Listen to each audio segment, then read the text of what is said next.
And Karma Couples is another spiritually focused book, but it's quite a light-hearted and easy read. It's a self-help guide to karmic couples in crisis. So some people don't know whether to keep investing in a relationship or whether is it done. And if it is done, can they leave that relationship with grace and honour for that person with whom the relationship might be ending? So it's a way to evaluate, work through a process of making peace with yourself, looking for taking responsibility about our life and the lessons learned, and lots of little anecdotes and so on in Karma Couples. I'm positive, I have a clinical background as a counsellor and also as a clinical hypnotherapist. I found myself sharing the same strategies over and over to help clients get a positive slant on their lives, how to turn around negative thinking, how to actually assess whether they are their own saboteur or their coach. And finally, I decided to put all those strategies, as well as explaining a bit about the brain and how it works, into a book. And so I'm positive, creating, what did I forget? Program your thoughts and feelings to create a positive life. I do have some copies of each of these with me, only $10 if you are interested. And they'll be available at the book launch tonight as well. So that's a very gratuitous plug, but I just wanted to do that. Thank you, beautiful.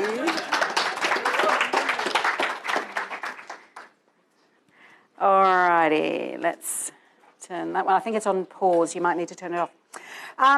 Okay, let's get any questions before we start? Oh, we've gone back to the beginning.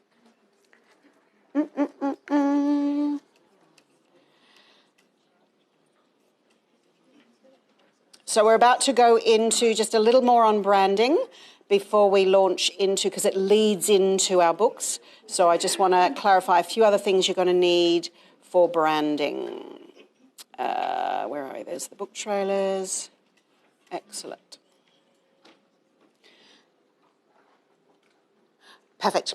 So once we've established, obviously, the book cover and all the brand that goes with that, the colours, all the kind of themes that go with it, we make sure that all of our marketing collateral has that. So our social media, all of it. We also need a really professional speaker bio. Have it ready. Have a couple of versions of it, because you just never know when you're going to get the call to do a podcast or and everyone, when you're a guest on their shows or a guest in media or being interviewed in any kind of way, will want a speaker bio. Have two versions of it. Have a short version and have a longer version. And also your professional photo that goes with it. So if you're ever asked to send a speaker bio, even if they don't ask for a photo, send it anyway, because they'll put it on, even if it's a non-print magazine article or whatever, if it's all digital or if it's radio, even if it doesn't go on air anywhere, the visual image, they will put it up on their websites. They will actually promote you in other ways and put links back to your websites and things as well. We have a question here. It needs to be recorded on the actual recording, so that's why we need the mic. It's not on? Yep. For the speaker bio, I've heard politicians and announcers say, "Our question without notice." So I assumed all questions were pre-given, so the speaker can already gel themselves up for what they're going to say. Is that fact with all interviews? No, absolutely not. As Brett will attest, he was on a podcast recently in the States and they're not. Also, if it's a good interviewer, they might give you a list of 4 or 5 questions that they're going to take you through on a journey.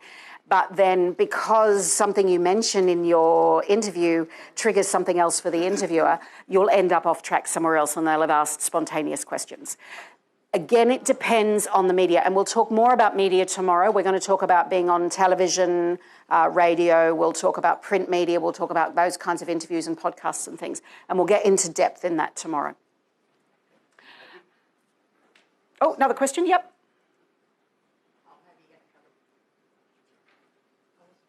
Hello. I was just going to ask the format for those and tips. Is that something you're going to go through, or is there somewhere we can look for kind of here's how the best way to do it? I think I'm talking a little bit about it tomorrow when we go into media, but if not, ask me about it afterwards and I can send something. Obviously, another question here, just at the front.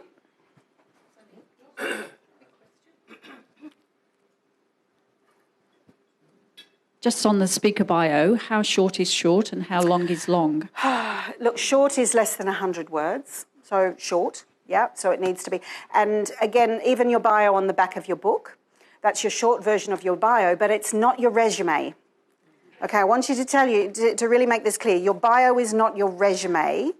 Your bio is the story that takes the interviewer or the person or the reader on the journey of why you've presented this book or why you're telling this story. Yep, so if you read a couple of the samples, I'll leave them out in the next break, a couple of the samples of the author bios on the back of the books we're launching tonight. Yes, it talks about the professionalism and it shows you the dedication to, but you'll see that all of the bios are the reason why they've produced it. What's the credibility behind producing this book? Yeah. So if it's, say, Dr. Olga, it talks about speaking about grief from two perspectives, a mother and a psychologist. Yeah. If it's Michelle, it's about speaking from the professionalism of the head of a training school that teaches practitioners to move into a more professional field, but also from her own experience of being an author, a 3-time author, all of that as well. So it takes you on the journey. You'll see Juanita's talks about a little bit about her personal experience of addiction leading to her credibility with her clinics and things. Yep. So your speaker bio takes them on a story as well. Remember that. Okay? But also provides your credibility. So it's getting that balance so that it doesn't just look like a resume. So with media kits, you obviously want your speaker bio, you want a promotional document that you can send out as a press release to media at any given moment, or if there's a particular topical thing that's happening in media at the moment. I don't know, let's say you've got a book on addiction and Stop Smoking Week comes up or something, you can quickly pick up your media kit and send it out to all your local press and all your local radio. Does that make sense? So if you've got all of that prepared, the moment you get asked to do something, it just happens and you've got the material there. Always have an order form, both a digital version of that where they can actually order it online, as well as obviously a printed order form, which I think we've got a few. Oh, they're actually in the goodie bags for tonight. But you'll see just a little A5, just has credit card facilities, things like that they can do, that they can write on and actually order the book there and then, or a digital PDF form where they can order it online inside a digital. And that's only a couple of dollars for a graphic designer to produce both. Okay. Bookmarks, I usually try and give those with the books so that it's just something, a little bonus somebody feels, and it's all branded with your material, your branding. A banner for presentations, obviously. I normally get, if I'm doing a big presentation, I normally have 2 or 3. So I'll have 2 banners, different ones at the front, and I'll have 1 or 2 out in the foyer as well, just branding, letting people know this is where we're presenting, this is where we are. Yep. And consistency is the key with branding. All the way through, and everything you do, just think about, has my social media really tied in with my book? Has any printed stuff that I do, my letterheads, my signature on my email, all of those things, has it actually tied in? This is to give you an example of book covers and how the branding can, and how it can flow and change. That obviously the first idea is obviously not always the best idea. And normally I try and get 2 or 3 different ideas from a graphic designer in order to make a decision from there, or I might send those 2 or 3 ideas out to a poll to get feedback. And so this is an example of the different things that we tried. And there's other things we tried with the unzip process, but we looked at, different ways of marketing the front cover, different colours, different processes. I couldn't find an image that worked. Sometimes you have to go the hard yard and actually pay for a good designer to create an image that becomes your copyright and your brand. So the Unzip Girl, I actually had a designer. He tried lots of stuff that you could buy off iStock Photos and all of those things, and it just didn't work. It wasn't individual enough. And we actually won an award for this book cover because it just really stands out. I know when I won a TV tour in the States and did a 10 days training on how to pitch to TV and things. And then got to pitch to about 12 TV stations on Skype, and then did a TV tour for about 8 weeks. And it was because of this front cover. It grabbed their attention and they went, okay, I want to know more about this author. Does that make sense? So it might have cost me about $500 or $600 to get a really good individual image and own the copyright of that, but it was well worth it because it won me lots of different things. Yep, and grabs the attention. When I went to the book, there's a big, they do it all over the world, but in New York, I went to the book expos and my book was on the shelf amongst thousands of other newly released books. And I just stood back and watched people because I didn't want to go, well, you know, that's my book. But I just stood back and hovered around that stage and just took photos of people. And they'd all come up and kind of look. And the first one they would be pointing about because the book cover just stood out. So it's really important to make your book cover not just gel with your message, but be professional and have a purpose and really sell the message. Make sense? And always think about the colours and same as the branding with that. If you look at the branding went from Mind Potential with the squiggles through to, and now I use the Mind Potential branding with the circle and the arms outstretched. That's my brand across everything now. Yep. That's actually a progression of my Money and You book, which hasn't actually been published yet. It's been written for a long time. I have a Money and You brain training online course and just haven't had a chance to actually publish my book. But that's the actual front cover for it that we've ended up designing. And you can just see the progression of ideas as it evolved. And that's what I want you to think about yours. Don't always just think the first idea is the best idea. Having said that, this particular book for Eating Secrets and another author that you'll meet tonight, this was the graphic designer's first concept after I gave them a brief.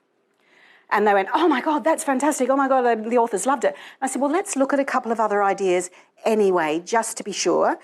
And we spent a number of time going backwards and forwards with a couple of ideas, and everybody polled the original one. Yeah? So sometimes the first one is the right one because the brief you've given and the graphic designer was the right choice and it just blended and everything molded and everybody got the concept, and sometimes it's not. This one is similar for Leonie and John O'Connell. They're therapists who own a training school and they teach other therapists and certify other therapists in clinical hypnotherapy. And they wanted a book that was actually about therapists who go and do their training and then still don't really know how to do the job. They still lack the confidence, they don't have the skills, and they come out of it. And they specialise in really providing that ongoing support for people afterwards. And so they wanted a book that said what to do when what you did didn't work as a therapist, and dealing with difficult and resistant clients. And this was the first concept. And it just sung, luxury, it sung professionalism. We looked at other concepts and we all came back to this one. Yeah. So again, it doesn't mean that the first one isn't right. It's just have a little play with different concepts, and I highly recommend using a professional, very, very good quality designer who's done books before. Get examples of book covers they've done. I'll give you an example of that. I have 3 different graphic designers I use, and I use them in my team for very different things. And I gave one of my book designer was too busy to deal with another of my author's book, and I gave them that, and it was a disaster. He just didn't get it, because he'd never done a book cover before. And so we got one book cover back. I just realised he doesn't get the concept. And that doesn't make him a poor graphic designer. It's just not his specialty. He didn't understand the concept. And so we just moved to our other graphic designer as soon as her time freed up. Does that make sense? So really think about, if you are outsourcing that, then think about the ones that you use. This is another example of another book that I have, which is more general rather than on a specific topic, and the evolution of what we did with that. Okay. And again, this was an image I got designed myself. I paid to have that because I wanted something unique. Everything that was on the iStock photos, and it was, you can see they were the images are quite common. They're used in other places. I wanted something that was very unique to me. So I got that made in very high res, and it's actually a huge banner. I don't know how big it is, but it's a big banner that I take to expos and things like that as well. So, and it becomes your image then. This was actually an evolution from Olga Laval's. Her first idea and she actually came up with this idea herself, was the black one here. What does it remind you of? The Black Widow? 50 Shades of Grey. Yeah? Now, that can be a good thing and it can be a bad thing. Okay? If this wasn't a book for widows and a book about grief, I could say, actually, it might be a good idea to take a book that's been incredibly successful and use the style of it, because subliminally, it actually attracts attention. People go, oh, that looks familiar. And if it wasn't, it was just inappropriate for a book about widows and grief. Does that make sense? But a great concept because it looks familiar, doesn't it? Same as Leonie and John's book.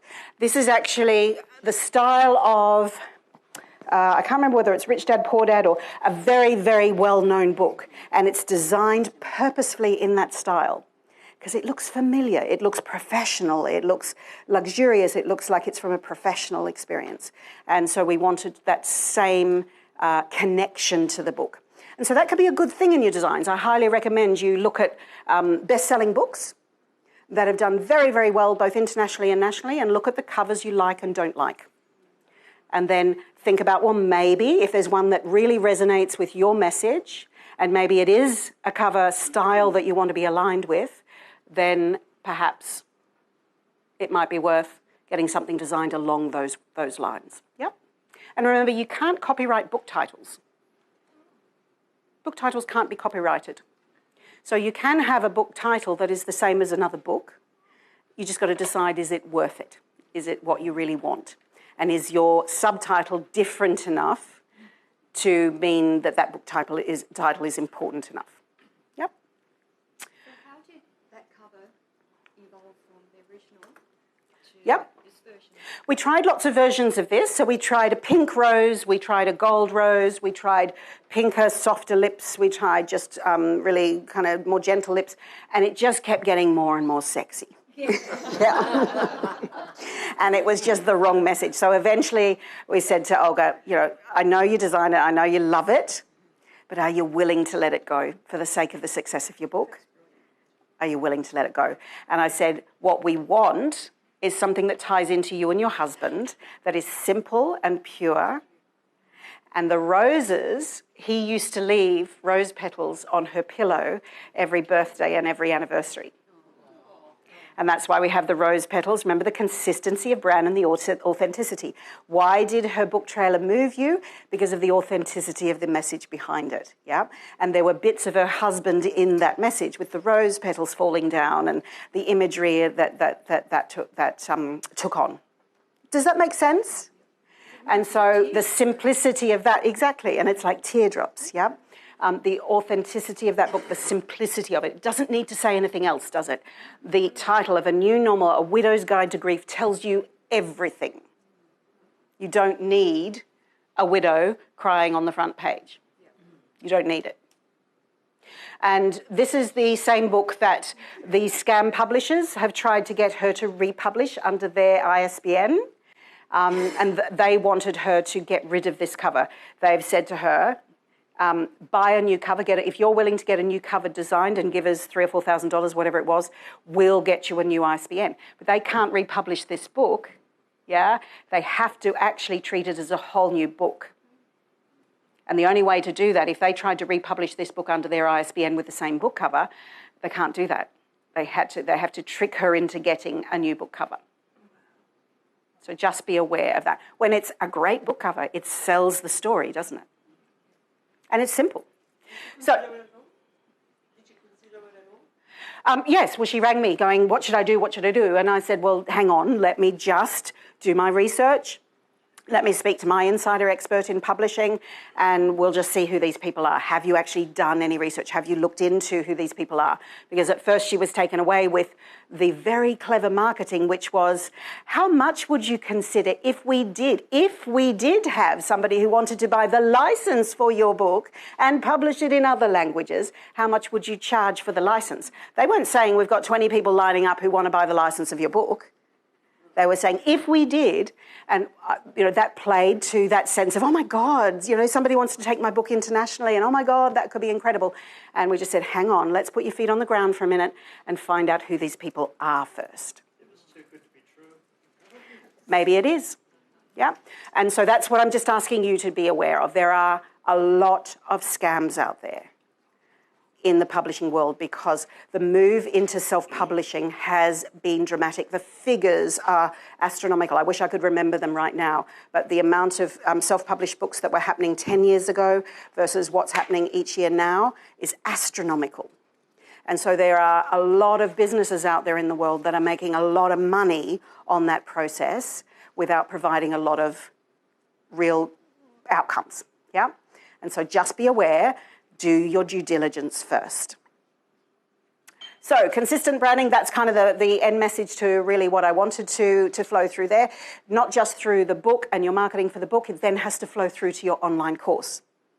If your online course is the same content as your book, of course. So if you're doing a completely different online course, you would change your branding. But if you're doing a book on A Widow's Guide to Grief and then you're producing a 4-week counselling course on Widow's Guide to Grief, then it needs to be the same branding all the way through. So let's get into, before we do that, any questions on the book branding and that side of it before we move on to online courses? Any other questions? We have one in the corner there and one up the front here as well.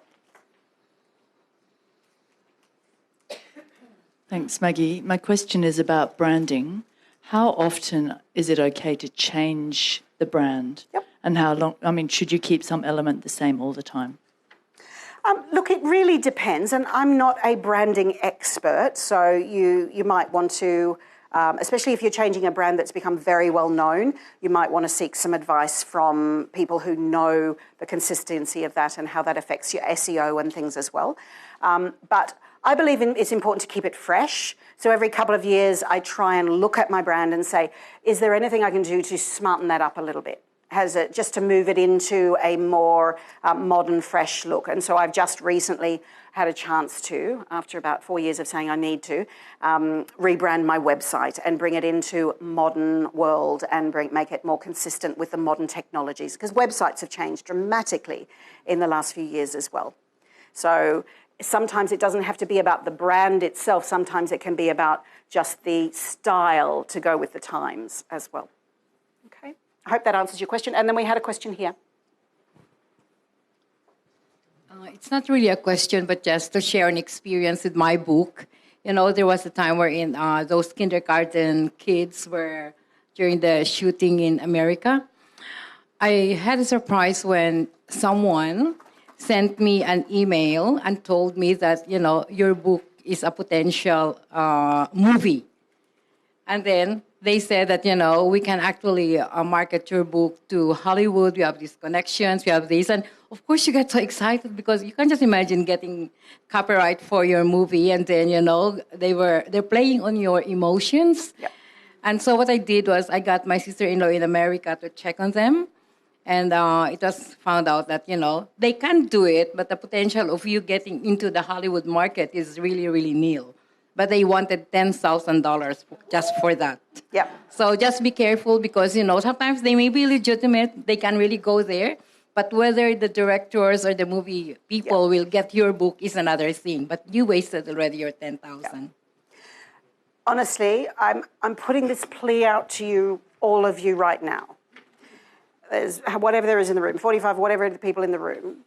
If you get contacted by anyone to offer you those kinds of things, a Hollywood deal, a republishing package, a new ISBN, get a new cover, whatever it is, I want you to just email me. I have the connection, and I call her my insider expert. And she worked for Paramount Pictures for many, many years. She worked for Wiley Press and other publishers for many, many years. And she's now retired and working for herself as an insider expert. And she's my little secret, okay? And she knows everything that there is ever to know about publishing and every publishing company out there that's ever done anything good, bad, or evil. Yeah? So just pause. Get excited for yourself and congratulate yourself that you've been noticed. Even if it is a scammer, your book's been noticed. Yep, cool, yes, that's a win. My book's been noticed.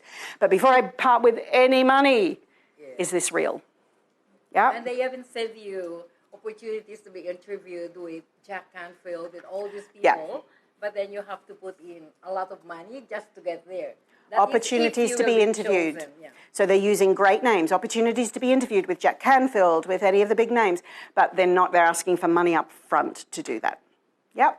So just be aware, just be curious. And as Brett said, if it sounds too good to be true, perhaps it is. Ask the questions first. Deal? Do we make that promise? Yes. Do you all have my email? Yes. If you stalk me, I'll block you. All right, let's look at planning your online course. I want to start with the benefits to an online course for both you and your student, because there are numerous and there are some pitfalls as well. There are things that people don't like about online training as well. And so you've got to decide who you're pitching to with your audience with this as well. And are they the same as your readers, or do they need to be slightly tweaked to expand it as well? And so obviously it's a lower cost to deliver than doing workshops. You know, this costs $20,000 to do something like this, yeah? So doing something like an online course, you do it once, you set it up, and it might cost you money to set it up, but you don't have to keep going and delivering it in places. So you don't have your travel costs, you don't have your accommodation and flight costs, you don't have your venue costs and catering costs. You can actually just have a course and a one-off cost. How cool would that be? Same content, but it's being delivered. So it's low cost to build. You just need really an internet, a computer, and a smartphone, and a bit of knowledge behind you. You build it once, and then you continue earning from it and continue educating people forever, as long as that course is active and online. You know, you could be even in your grave, and if somebody's managing your estate afterwards, your course is still educating people. Yeah. Lower cost passed on to the learner. So, you know, some events can cost $1,000, $2,000, $5,000, $20,000 to attend, whereas they could buy a course for $147 or $297 or $997. Variety of platforms. There's so many platforms out there today to suit your needs. And what I normally recommend is work out the purpose of your course, work out your audience first, and then look at the outcome and the purpose for you, and find the platform that is suitable to those needs, that meets those. Some platforms will do some things, some platforms won't, okay? And so that needs a lot of research and a lot of due diligence as well. Learning styles can be met, so you can do audio, you can do video, you can do PDF handout, you can do quizzes, you can do interactive stuff. You can even pause, you can actually do experiential stuff on live training, because you can actually say, I think we did a demonstration of it yesterday that will end up being in our video, where when I do an experiential exercise here, we pause the video and we actually put a screen on the video that says, do this exercise now, pause the video for 17 minutes whilst you follow the process. Does that make sense? So it can be experiential as well. It could be many different learning styles can be covered with internet courses. Potential for a variety of courses. Once you've done one, it's so easy to duplicate the structure of the course, the bare bones of the course, take out the branding, take out the content, and add the next content for the next course. Woo-hoo. Yeah, my first course was actually done on a platform. It's still on that platform because it's been such a successful course and it's such a huge course. I just haven't had the time to actually focus on bringing it across onto my main platform now. Most of my courses now are under my Kajabi platform, but this other one still works perfectly well. It still brings in $30,000 or $40,000 a year. It just kind of ticks away and plugs away in the background there in a very clunky platform that I would never recommend to anybody. But because it's still working, and once I get a chance, I will actually stop, pause, and bring that across. But right now, it's still working. So platforms will work. It's just what do you want to do from it? And the only thing about that, because it's not, Kajabi is like a site where your content is actually protected inside the site itself, and you don't have to have it hosted anywhere. So the other course I have, all the content is hosted and it's a connection of WordPress and a plugin. And so if something goes wrong with the plugin or if it hasn't been uploaded, then my students can't get access to the course.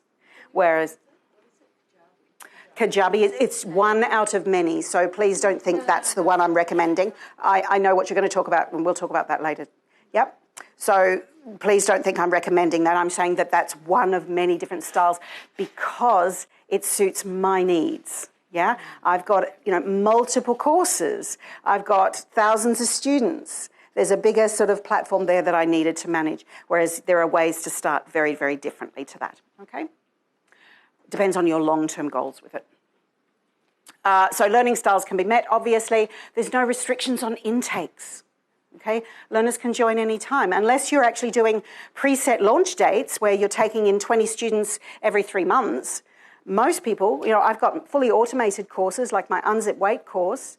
That's a 12-week brain training where they just download, and it's drip-fed, so every week they get the next CPR brain training kit over 12 weeks, and anyone can join that at any time, and they start at week 1 because it's drip-fed. So I've got students that own that and have owned it for years. I've got students that started 3 weeks ago, and I've got students that started this morning. Make sense? But if you're going to then decide to have intakes, then you might have a group of students starting at one time. And that you would use that if you're intending to have a cross between an automated delivery and personal delivery. So you might be doing fully automated recorded content, but you might be doing live webinar coaching with it. So you might have monthly webinar coaching and automated content coming out each week. And so then it would be across, so you'd have intakes so you can get the live coaching together. You can earn an income and impact people while you're on holiday and while you're sleeping. People overseas, while you're having a nice little sleep in your bed, can be buying your course and learning from you. How cool is that? Yeah.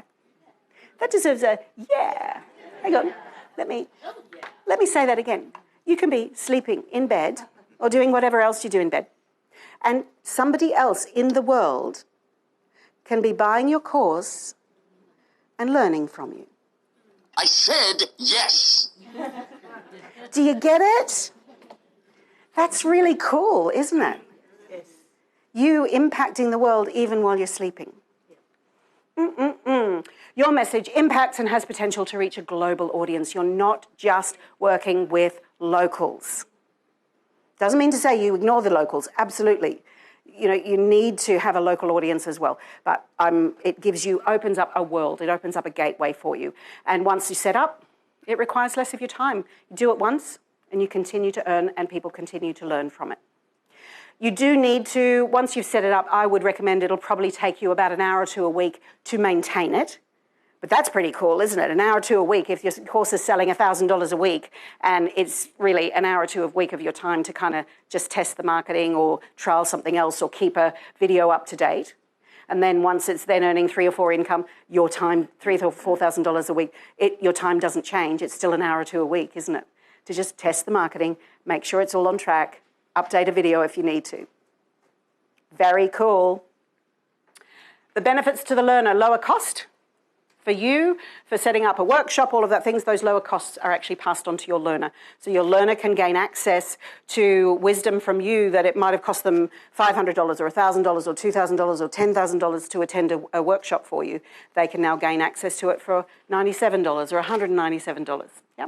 And if anyone has a question about pricing, we're going to talk about the hotspots for pricing later on as well. The learner can choose a time to focus, so they can learn at any time. As I said, while you're sleeping, somebody else in the world, somewhere else is learning from you. And they can fit it in around their schedule. So that's a great bonus for people. They can time manage themselves to do that.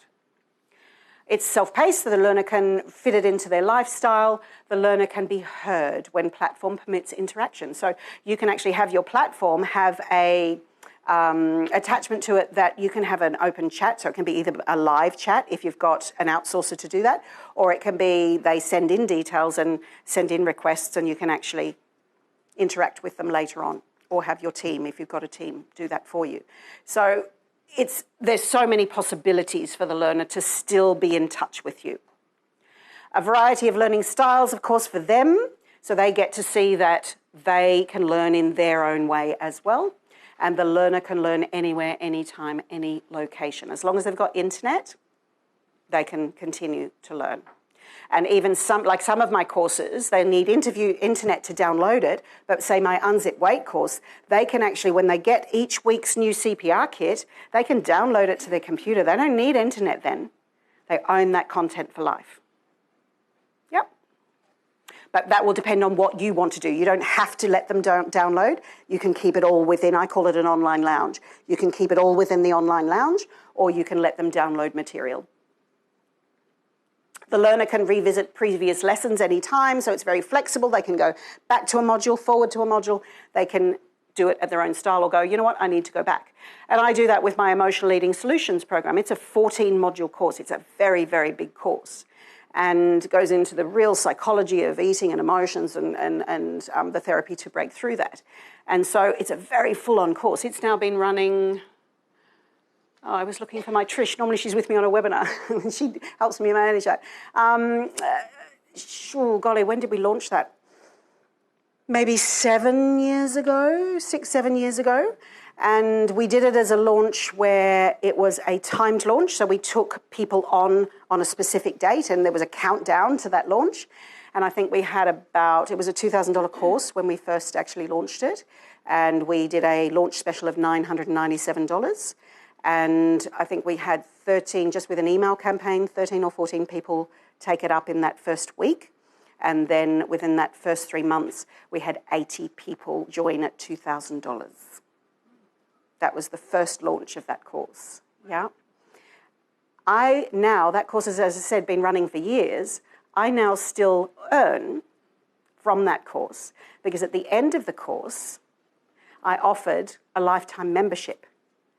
So access to the course permanently and access to live weekly therapy webinars permanently. So every Wednesday night at 8 p.m, I'm online with my Emotional Eating Solutions students that have been with me for years now, and we do clearings on sugar cravings, clearings on this or clearings on that. And they pay me $147 a month on an ongoing membership.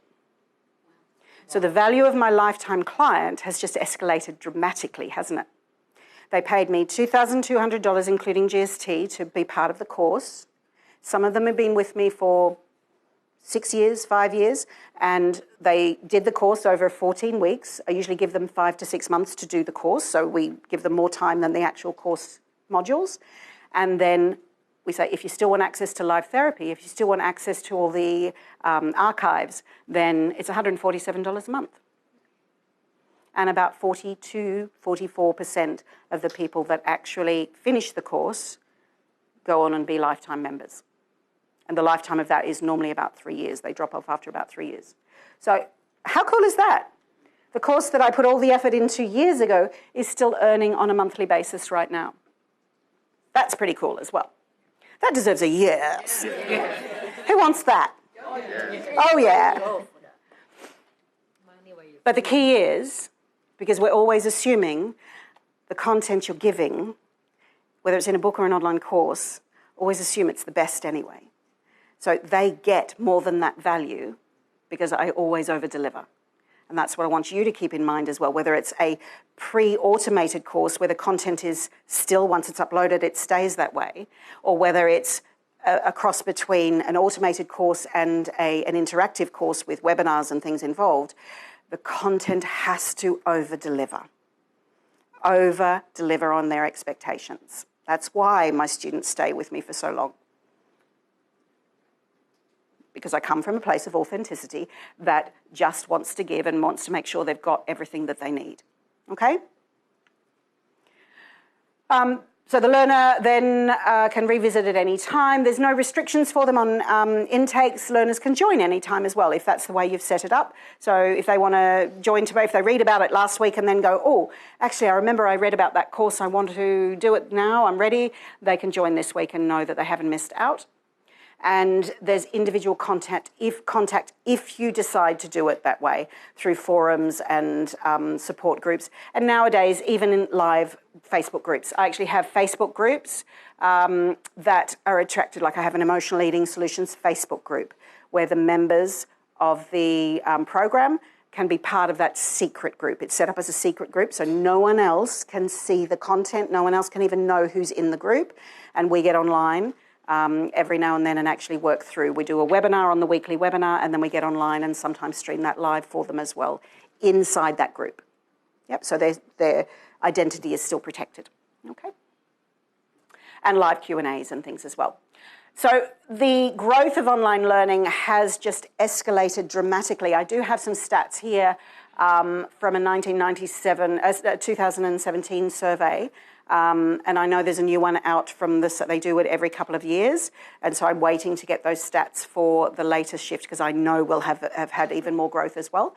But literally, since we've been able to use internet, people have been learning online, and it's been around for a long, long time. Mobile learning, the growth is really from 2012 to 2017, what people are spending is from 5.3 billion up to 12.2 billion.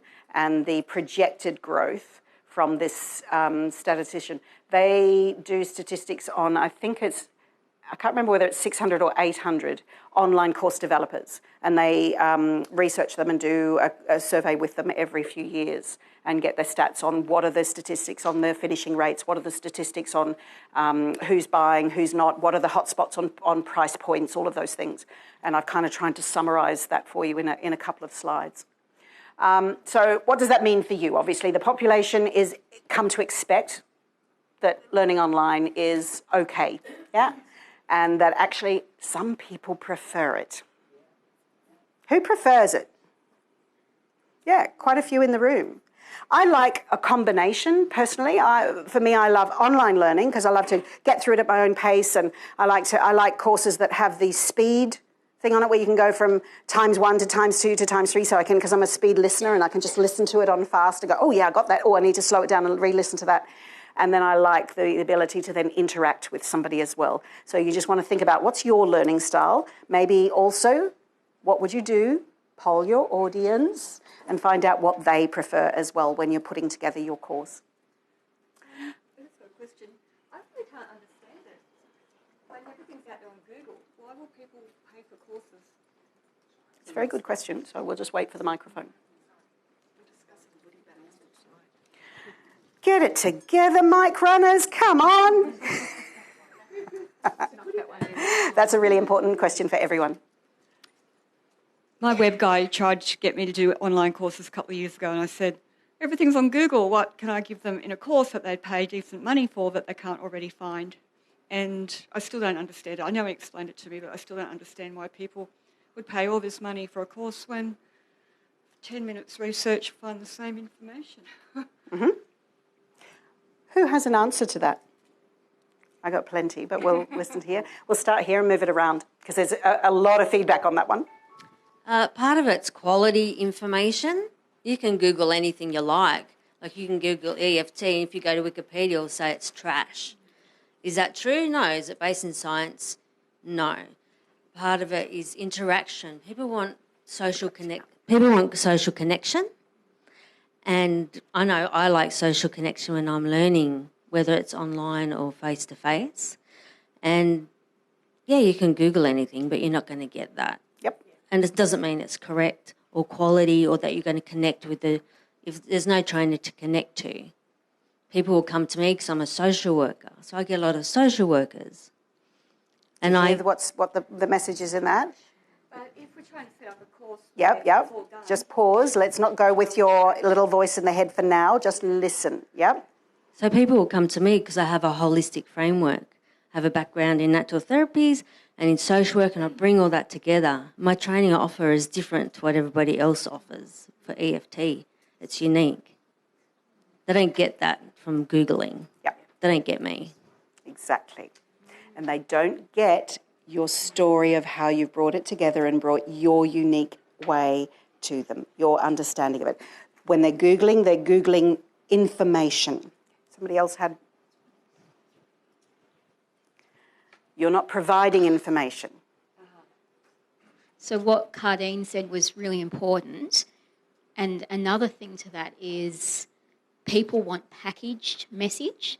They want information. So if we were to go and look at EFT on Google tonight, we'll find all of this stuff. Then my brain has to try and work out what's the most important to make sense of it so I can use it for myself and someone else. Whereas if I go to Cardine, she's got it all packaged so that message is delivered and I'm able to get that much more effectively and then do something with it. Structure, yes. Yeah. You can Google it and get 3,000 responses, 23,000 responses, 200 million responses. Do you have time to go through them? People want structure. Yep. There's other reasons. Yep. So getting back to what we were saying before about really targeting your market, where you actually are looking for the key ideas, there's so much out there. If you're actually targeting your market and you're including that in the way that you market it, that's a really important aspect. But also, you're doing the work of sourcing and culling the information because there's so much out there. Then there's also the credibility that you've established. And of course, you're packaging it for them. Like, there may be lots of PDFs, but if you're actually putting, say, a PDF and you're putting in other resources, your metaphors or your stories, that sort of thing, you're packaging it, making it accessible. Yep. Absolutely. Totally agree. And with your unique input into it. Okay? Yeah, anyone can Google anything. But your experience of it and how you bring that package together and the unique message that you add to it, that will be the difference between a good course and an exceptional course that people want more of you. Because they want the next course you do and the next course you do and the next course you do because of the unique package that you add to that. So yes, anyone can collate information. Anyone can structure it if you're good at structure. Not everybody is good at structure, but anyone can put it into structure.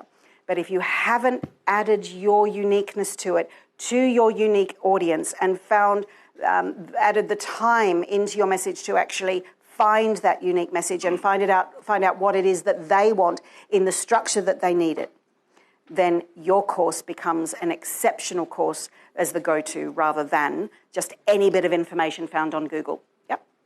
So Google's actually, it's just a search engine. It's only as good as the questions that you can ask. Yeah, I can ask a question, I'll go and ask the reverse question, I'll get a hit on both. Yep. And you are actually constrained by the way that you think, and that's how you formulate your question already. So you're only getting hits on things that you already know about, and the thread that you're already in the area that you know. You don't get taught what you don't know. Exactly, because you can't ask it. Unless you put the question in, Google, tell me what I don't know. Oh my God. We had another question here. Oh, Annie's just got something. Yep. I was going to say exactly the same thing. You don't know what you don't know. Yep. If you're earning $100,000 a year and you want to earn $1 million a year, there's a lot of information that you don't know even exists. There's a massive shift that has to happen in your knowledge of how to sell yourself and your product, and you simply don't know the questions to ask. Yep. Yeah.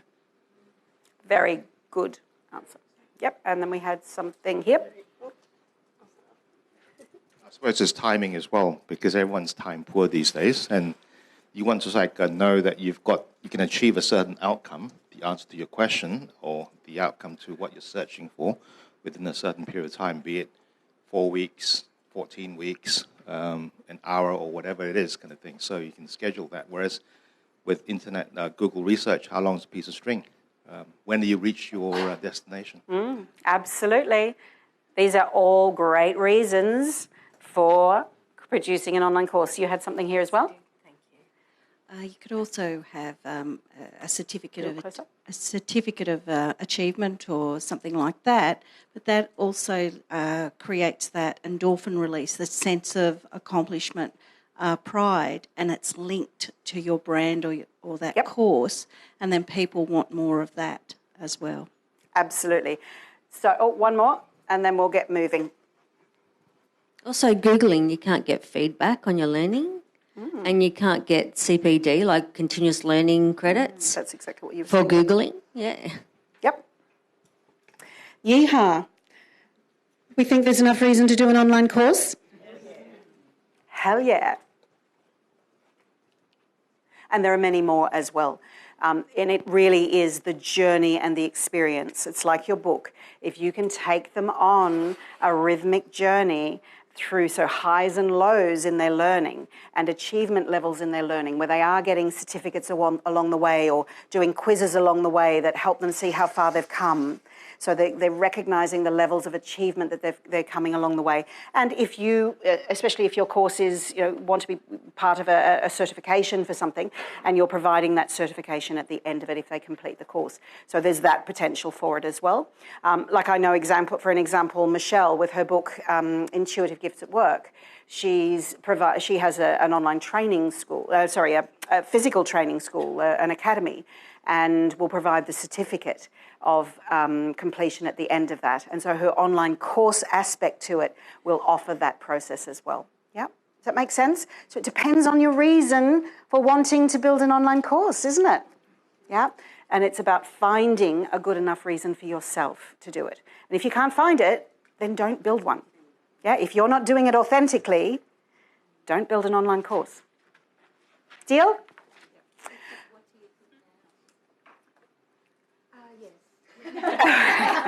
Leela's saying, yes. So the flow-on effect for small business owners, when you're actually, if the population has actually come to expect online learning, then the flow-on effect for us as small business owners who are in the process of educating, helping and healing, then the flow-on effect for us financially can be actually huge. And the flow-on effect for the learner can be huge as well. So what does that mean for you? Your expertise and your knowledge, plus local patients and clients, plus wider national and global clients and patients, a savvy social media research, added with more people, accessing your message. So if your potential market, if you're running local workshops or local meditation groups or local, how to do a six-figure business, and you're running little groups and you can get 50 people in a room or 10 people in a room or 100 people in a room and even 1,000 people in the room, it's limited to that number of the size of the space that you've hired. Yep. This is not limited at all. You could have 200 people online at the same time working on your course. You could have 2,000. It doesn't change the system. Yep. Yep.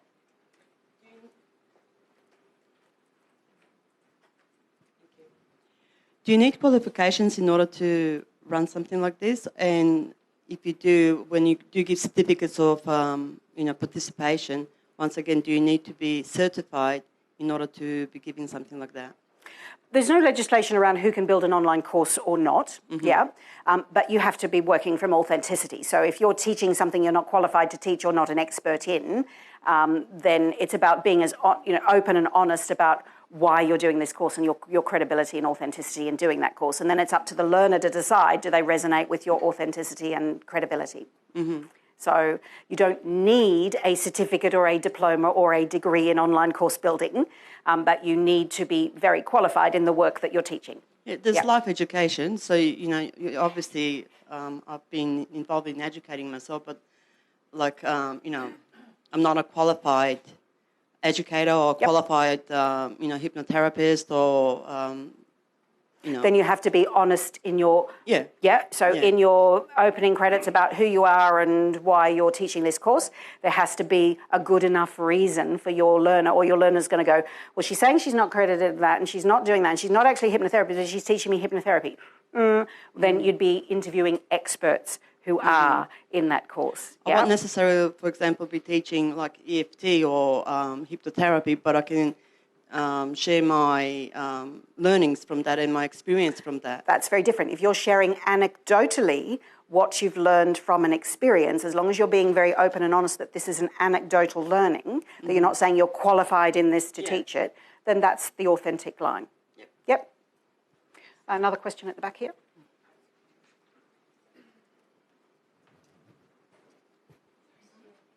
Hi, everyone. This is, I think, really, really important. My background is in accredited training, as in, if you're going to use the word accredited, be very careful, because it means in Australia that you are accredited as a registered training organisation. That means that you are a government-approved training provider, and many of you are an RTO, many of us are not.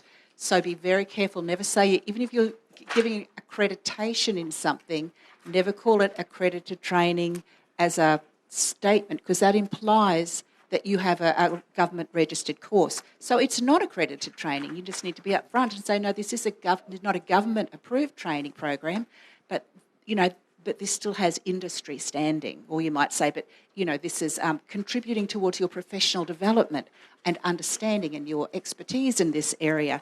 But don't use the word accredited training unless you are an RTO. Or associated with one, yes. And if you have an academy like Michelle has or like I do, you can offer your own certification, yeah? But it's only certified by your academy, by your school. Now, if you're clever and you work within an industry, you would then show your course to industry educational standards officers and ask them to recommend or certify in their industry training standards. So, for instance, most of my courses that are industry-based have been put through the AHA Association, and I've asked them, will they allow me to provide ongoing professional development points for my courses, because my courses are certified by them as educational standard. Does that make sense? They're not accredited, but they're certified by my academy, and they've been approved by industry standards to provide ongoing professional development points. So yes, you have to be very, very careful about that. We might move on for now, and if you have something more to add to that, we'll come back to that at a point, or you can talk to me, and if we need to discuss it with the group, we can go forward. Otherwise, we'll not be able to move on. So who has purchased an online course? Just let's get clarity about that. So hands up, let's see clearly. Most of the room, or is it all? Yep. Who finished? So most of the room. So can I ask, that's something I do want to ask, can I ask what was it that motivated you to finish the course? Because the stats on people finishing courses is very, very low. But the stats on people who do finish a course and how they then go on to buy other things from you is very, very high. Yeah, so you want your students to finish your courses, because they will go on to buy everything else you do if they do. We might start here and then go across to Brett. So tell us why you did. What was it in the course that made you want to finish it? Okay, so I started off, I'm in a membership for a thing called Health Masters. I pay $99 a month and I have access. Is that on, or you just need to put it closer to I have access. Oh, sorry. I'm a yeller, so I'm always concerned I blow eardrums.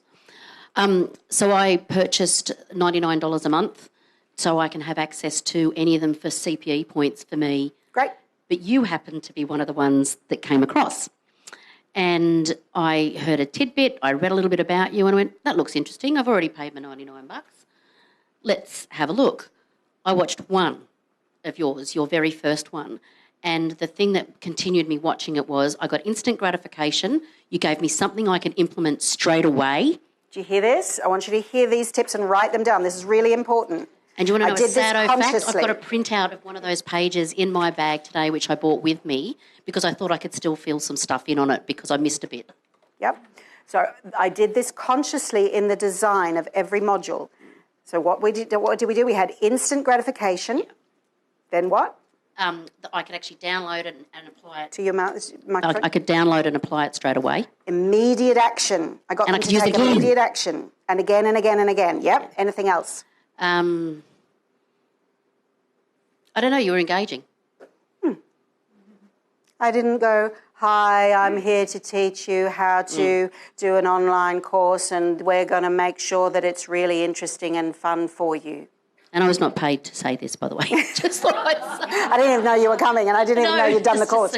So it's about your modulation. You've got to learn how to be on camera. You've got to learn how to use your voice to keep the listener active and involved. Yes, Brett? The course that I was thinking of is with Dr. Sarah Mackay. Yep. And I really wanted to know how the brain works. And she's got a lot of credibility, media, plus also through academia. So I did her course on neuroscience. And one of the reasons why I stuck it out is because it was $1,000. And I thought, ouch, I've got to do this. But secondly, it was very engaging. Every week it was so different. Yep. And there was structure, but there's also versatility. So every module had something different to offer. So it was quite engaging. So it's engaging. What I'm gathering from that is variety. Yep. So variety of types of learning, variety of content in the modules. We had instant gratification. I'm just going to do G. We had tangible action. There's also feedback. Yeah, action and tangible giveaway. So in my first module, I always give them a download of some sort, something to print off and do, something to interact with me. Yeah. You said something then? There's feedback. Feedback, so they get instant feedback in some way. I normally have a quiz in my first module so they can see where they're at. And then I do that, get them to do a quiz at the end where they see how far they've come. They love it. People love knowing about themselves. Yeah. And there's also an exam at the end of it. And you get a certification? And you get a certification, yeah. How many reasons for doing a course? If you don't get 60%, you won't get certification, even though you've paid. But you can do it again next year if you want. And pay again. Exactly. More reasons. Is that Leila? Oh, do you? So you can do the course again. Cool. Is this giving you more reasons to do an online course? Just in here. I've bought many online courses. Some remain unfinished, but one that I finished very, very quickly was the niche was so tight and it was the only way I could get the information. No amount of Googling brought it together, but because the niche was so tight and my interest was so high, I lapped that thing up. I finished it in record time, and I have lifetime access to the material, and I now have a skill that I use in my daily practice, and it's made me understand that with my online courses, the tighter you can niche it, the more you'll get the people who you want to work with. Oh, yeah. Very, very specific content, not broad information in one area, but a specific aspect. So really drilling down into something and focusing right on that. To a specific audience. So it's specific niche information to a specific niche audience. They will lap it up every time, especially if you're providing some kind of gratification at the end, like a certificate. Even if you don't have an academy or a school, you're providing some kind of completion. Yeah, certificate of completion even is important. I did an American, or paid $3,500 for an American course, sort of like an fMRI on neurofeedback, diagnosis and how to get the brain to change images on the screen. Beautiful. I was halfway through the course and I was so flummoxed because I didn't understand a lot of the terminology in America, their phraseology. He's talking about the occiput. It engages the occiput, and I'm thinking, what the hell is an occiput? Then he put his hand here and I thought, oh, it means occipital lobe. So I was just, it was the accent, it was the terminology. So I just said, I'm sick, give me a refund for the other half. So that was my next question. Who's done a course they haven't finished and why? One was I was flummoxed, I was confused, it didn't really resonate with me. Yep, what else? Just in here. I did one to get myself into the marketing role, and he said that he would give me feedback and just help push me to the next level, and I was really driven, and everything I did I never got the feedback to say, is it good enough, should I learn, what could I do better? So there were, and then when I saw him at a group workshop, he didn't even know that I was me, so it was really, I thought we had a relationship. What does that say? Even though people are doing online courses, they still want personal connection. That's why Googling information doesn't work, yeah? They want that connection. And the other key message to all of that is you promise something, you bloody deliver it, yeah? Or the reputation you receive. Will you ever buy one of his courses again? No. Yeah? Anyone else never finished a course and have a specific reason why? Not just kind of I didn't finish it, but a specific reason why you didn't finish it. I want you to be writing these down because these are things not to do, okay? I didn't finish the course because of my self-sabotaging patterns. So I needed somebody that's there to see that and will actually encourage me and inspire me to take the next step. And So the course will not do that. Yeah. So it didn't meet your learning style and your learning needs. Right, great. So listen to that. If it's a particular client, if you're attracting in a particular niche a client that needs help with self-sabotage and patterns like that, then as part of your course, wouldn't you bring in an expert in retraining the brain out of self-sabotage to do a module as a bonus module? Wouldn't you? If you're not skilled in it, bring in an expert and ask them if they will record a module with you or do an interview with you, a podcast with you, and put it in your course. So it's working on the audience's needs, the subject's needs. Yep. There was a course I was doing, and honestly, there wasn't enough red wine to get me through. It was so oh, God, it was boring. It was just these heads talking. And I just was, pour another one, pour another one. So it wasn't a course on addiction, or? I'm just looking at how we're going for time. We've got a few minutes before lunch break. Anyone else have a reason? So boring is another reason. So do you see it's got to be engaging. It's got to have variety, learning styles, PDFs, audios, videos, quizzes, summaries, everything. It's got to bring it together. Accountability? Absolutely. That's what I sell in my courses. Accountability. Yeah. So there's so many reasons that you need to, and concepts that you need to think about as you're producing your material, and put yourself in your students' shoes. How would you feel? Would you feel satisfied with this? Would you feel complete with this? Do a few test modules and send them out to a few of your trusted audience and get feedback from them.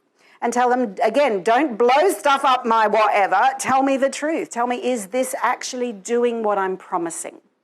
Like you would do with your book when you get your first draft kind of written. Send it out to a couple of trusted people and ask, is it doing what I'm promising in the title? Is the title of my course being delivered? And we're going to talk about title and stuff after lunch. So do you see how prolific, how many people in the room, and we've got 100% of you. Was there any one person who hadn't done an online course? Did I miss someone? Yeah, yep. So there was 99.5% of you have done an online course, more than one, and about 30%, 40% have completed an online course.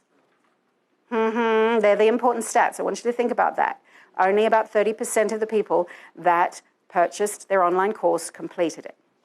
And so what we want to do is make sure that everybody completes your online course, do everything you can to get them through it, because they will be a lifetime customer afterwards.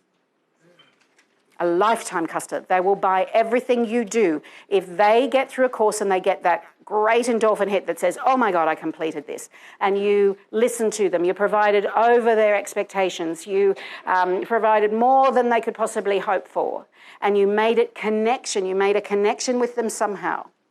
The next time you launch something, who's going to be your first customer? Much cheaper to have an existing customer, continue being an existing customer, than to find a new one. Yeah, and much more fulfilling.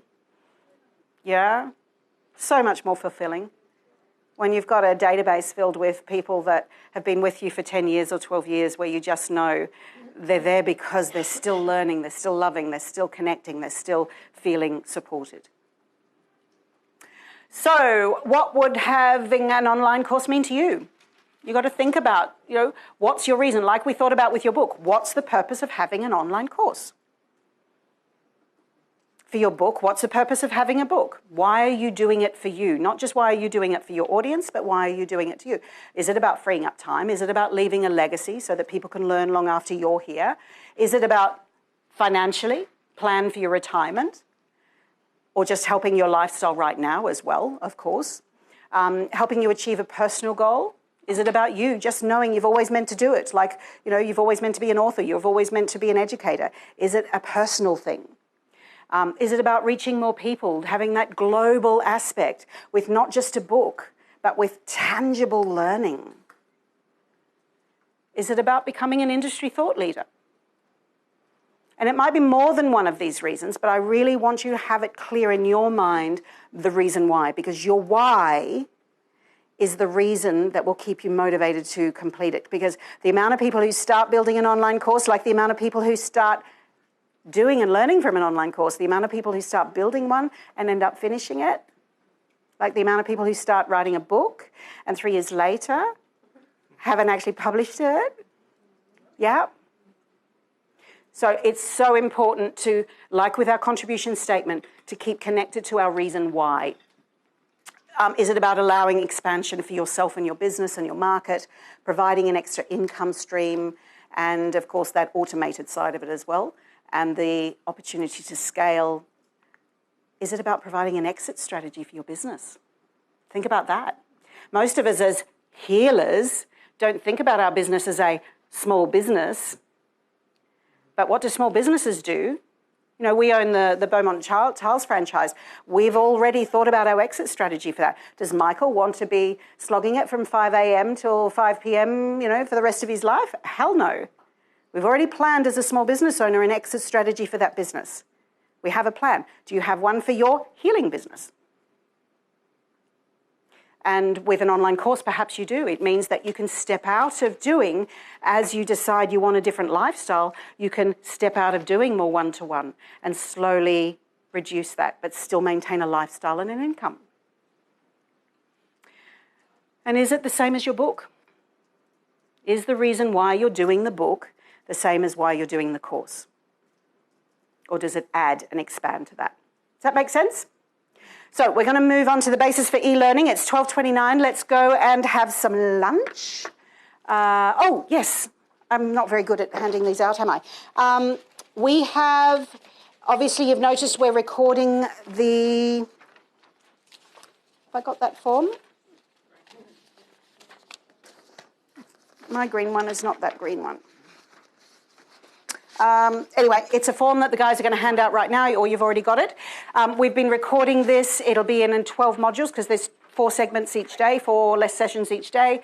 And you can either buy it outright for $2.97, or you can, if you're willing and wanting and a willing participant and coming from authenticity, not just because you're going to get free stuff, yeah, willing to do a video testimonial for us between now and the end of tomorrow.